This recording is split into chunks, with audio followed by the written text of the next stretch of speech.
آج جناب سیدہ کو پرسہ دیں گے دو ایسے یتیم بچوں کا جو کوفے میں اپنے بابا کے ساتھ گئے تھے، اور جب جناب مسلم کوفے پہنچے تو ہزاروں افراد نے بیعت کر لی۔ 16 سے 18 ہزار افراد بیعت کر چکے۔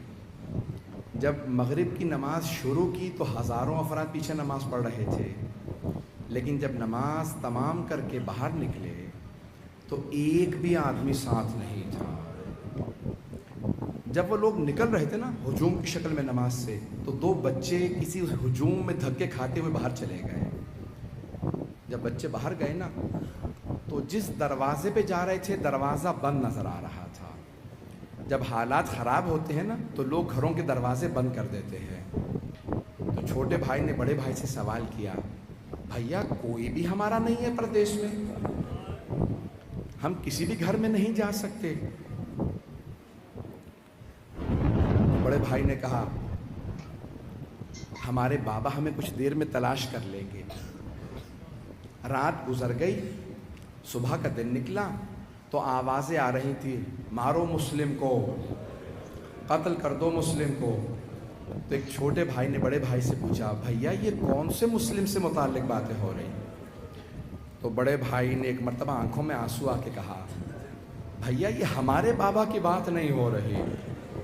جب وہ رونے لگے نا تو چھوٹے بھائی نے کہا، بھیا آپ کو تو جھوٹ بھی بولنا نہیں آتا۔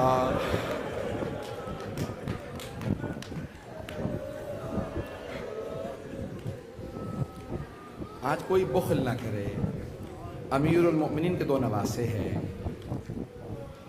ایک مرتبہ دونوں مختلف گلیوں کوچوں میں جاتے رہے، جناب مسلم کی شہادت ہو چکی، سب کچھ گزر گیا۔ اب ایک مرتبہ چھپتے ہوئے دو شہزادے ایک کنویں کے چبوترے سے درخت پہ چڑھ گئے کہ ہمارے پاس کہیں پناہ نہیں ہے، رات گزر جائے۔ صبح ایک مومنہ پانی بھرنے کے لیے کنویں پہ گئی، جو ڈول رکھا تھا اس میں پانی تھا۔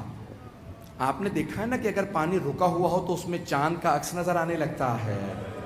شیخ صدوق کہتے ہیں کہ اس پانی کے اندر دو شہزادوں کے چہرے نظر آ رہے تھے۔ اس مومنہ نے دیکھا تو چاند نظر آ رہے ہیں، سر اٹھا کے دیکھا درخت پہ دو بچے ہیں، مسکرانے لگی، کہا آپ دونوں شہزادے کون ہیں؟ بڑے بھائی نے کہا ہم کوئی بھی نہیں ہیں، نہ جانے کون تماچا مار دے۔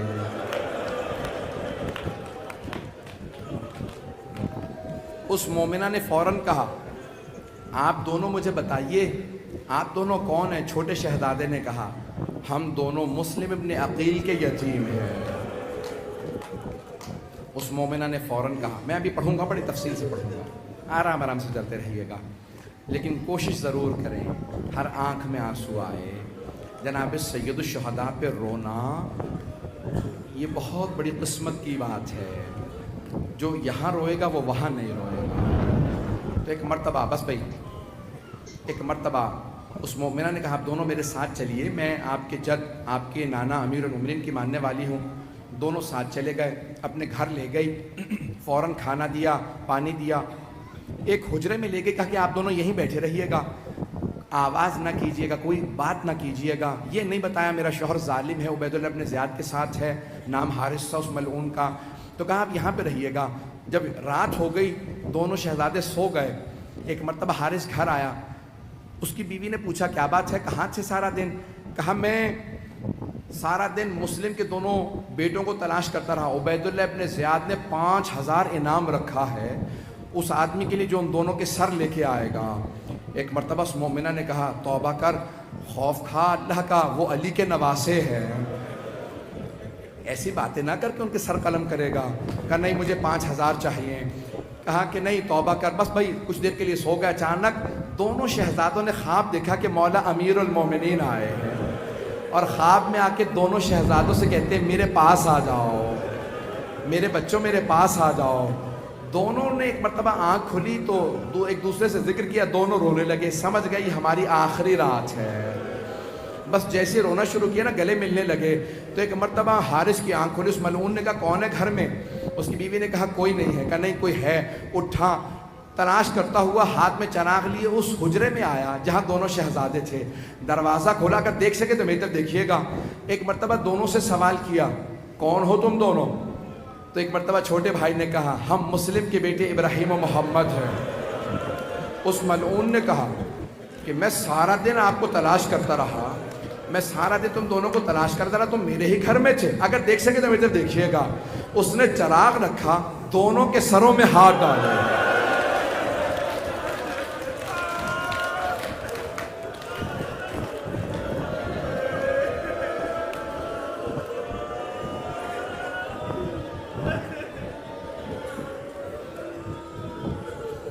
بس ایک مرتبہ اس ملعون نے دونوں شہزادوں کے سروں میں ہاتھ ڈالا, بالوں سے پکڑا. جیسے ہی ہاتھ ڈالا نا سر کے اندر, تو اس نے فوراً کھینچنا شروع کیا. بیوی نے آ کے کہا, چھوڑ دے, یہ علی کے نواسے ہیں. کہ نہیں, مجھے عبید اللہ ابن زیاد کا انعام چاہیے. دونوں کے ہاتھوں کو باندھا, اپنے غلام سے کہا میرے ساتھ چل. بیوی روکتی رہی, ساتھ جانے لگی, بیٹا بھی ساتھ چلا. ایک مرتبہ کوفے سے باہر نکلا, فرات کے کنارے آ گیا. اپنے غلام سے کہنے لگا, دونوں کے سر قلم کر دے. غلام نے کہا, میں نے اپنی زندگی میں اتنے خوبصورت بچے نہیں دیکھے, میں ان بچوں کو نہیں مار سکوں گا. اس نے غلام پہ ظلم کیا, کہا کہ نہیں, انہیں نہیں مار سکتا. بیٹے سے کہا, تو دونوں کے سر قلم کر دے. بیٹے نے کہا, نہیں, میں نے اپنی زندگی میں اتنے وجیح چہرے نہیں دیکھے, بچوں کے چہروں پہ ایسا نور نہیں دیکھا, میں نہیں مار سکتا. اس نے ایک مرتبہ تلوار کھینچی, کہا کہ تم دونوں تیار ہو جاؤ, اپنے کرتے اتارو, میں تمہارے گلے کاٹوں گا. پرانے زمانے میں بٹن نہیں ہوتے تھے, دکمے تھے. ایک مرتبہ بڑے بھائی نے دکمہ کھولا, چھوٹا بھائی رونے لگا. اس نے پوچھا, کیا بات ہے, کیوں رو رہے ہو؟ کہا, مجھے کرتا اتارنا نہیں آتا, میرا کرتا میری ماں اتارا کرتی تھی.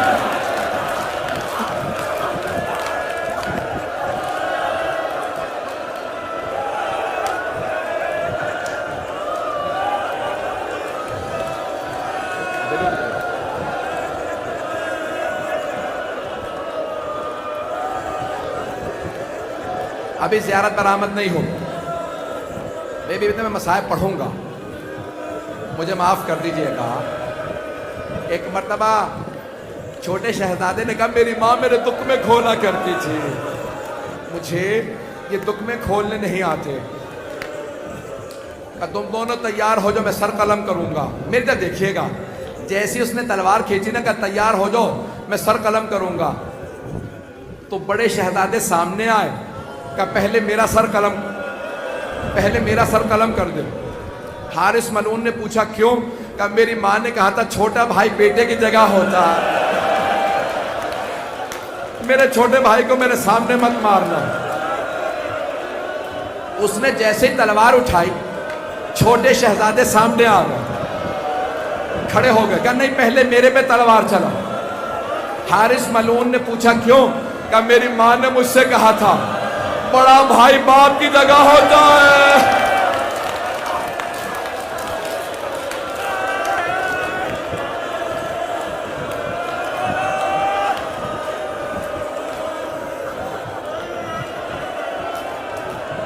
اس ملعون نے تلوار کھینچی, کہ دونوں تیار ہو جاؤ, اگر دیکھ سکے تو میری طرف دیکھیے گا.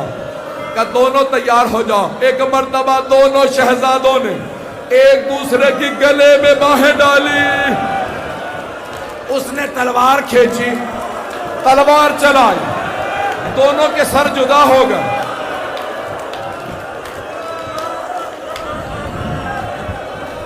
اس نے لاشیں اٹھا کے فرات میں ڈال دیے. میری طرف دیکھیں, اب آپ برداشت نہیں کر پا رہے, مجھے معاف کر دیں, میں بھی پڑھوں گا. ابھی زیارت برآمد نہیں ہوگی, ابھی رک جا. اگر دیکھ سکے میری طرف دیکھیے گا. اس نے ایک مرتبہ دونوں کے سر اٹھائے, ایک کپڑے میں سر باندھ دیے, زمین پہ سفید کپڑا بچھایا, دونوں کے سر رکھے, سر باندھے. ایک مرتبہ سر اٹھا کے عبید اللہ ابن زیاد ملعون کے پاس گیا. عبید اللہ ابن زیاد نے کہا, کیا لے کے آیا ہے, یہ سفید کپڑا سرخ کیسے ہو گیا؟ کہا, میں مسلم کے دونوں بیٹوں کے سر لایا ہوں. کہا, ذرا کپڑا کھول, مجھے سر دکھا. سارا دربار کھڑا تھا. ایک مرتبہ اس نے کپڑا کھولا, وہ چھوٹے چھوٹے سال، چہروں پہ خون۔ عبید اللہ ابن زیاد نے کہا ان کے چہرے اتنے سرخ کیوں ہیں؟ پوچھا ان کے چہرے اتنے سرخ کیوں ہیں؟ کہا ایک تو جب میں نے گلے کاٹے تو خون سے سرخ ہو گئے، اور دوسرے میں نے تماچے بہت مارے تھے۔ ایک مرتبہ عبید اللہ ابن زیاد ملعون نے کہا ذرا پانی لے کے آؤ، ان کے چہروں پہ پانی ڈالو، میں ان بچوں کے چہرے دیکھنا چاہتا ہوں۔ ایک آدمی پانی لایا، چہروں پہ پانی ڈالا، خون بہنے لگا۔ جب پانی ڈالا نا تو بال اترنے لگے۔ عبید اللہ ابن زیاد نے پوچھا کیا بات ہے، ان دونوں کے بال کیوں اتر رہے ہیں؟ حارث نے کہا میں نے بالوں میں ہاتھ ڈالا تھا۔ ایک مرتبہ سارا دربار کہنے لگا یہ ابن زیاد اور زیاد کے بیٹے، ہم نے اتنے پیارے بچے نہیں دیکھے۔ میں نے سارے مصائب چھوڑ دی، بس بس بس نہیں اور نہیں رونا۔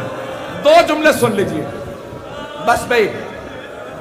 عاشورہ گزر گیا، 13 محرم آئی، ساری بیویاں مولا سجاد کے ساتھ کوفے پہنچ گئی۔ جیسے ہی کوفے کے دروازے پہ بیویاں آئیں نا، ایک مرتبہ پتھر آنے لگے، سارے لوگ پتھر مار رہے تھے، بیویاں رو رہی تھی، لوگ پتھر مار رہے تھے۔ اچانک کوفے کے دروازے سے آواز آئی السلام علیکہ یا ابا عبداللہ۔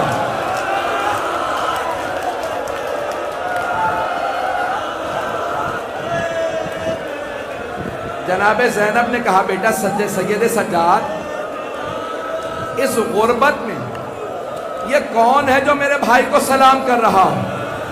کس کی آواز آ رہی ہے؟ جناب مولا سجاد نے کہا پھوپھی اماں کوفے کے دروازے پہ دیکھیں، دروازے کے اوپر ایک سر لٹکا تھا۔ سب بیویوں نے سر کو دیکھا، سر جھکائے، گزر گئی۔ رک جائیں، ہاتھ جوڑ کے ایک جملہ۔ ساری بیویاں گزر گئیں، ایک بیوی رک گئی، ایک بیوی، بس ایک بیوی رک گئی۔ کچھ دیر تک سر کو دیکھتی رہی۔ بیوی کا نام رقیہ بتایا جاتا ہے۔ جناب رقیہ نے سر کو دیکھا، پھر رو کے کہا مسلم، جو آپ پہ بیتی مجھے پتا چل گیا، جو مجھ پہ گزری وہ آپ کو پتا ہے۔ مسلم بس مجھے اتنا بتا دے میرے 2 یتیم بچے کہاں ہیں؟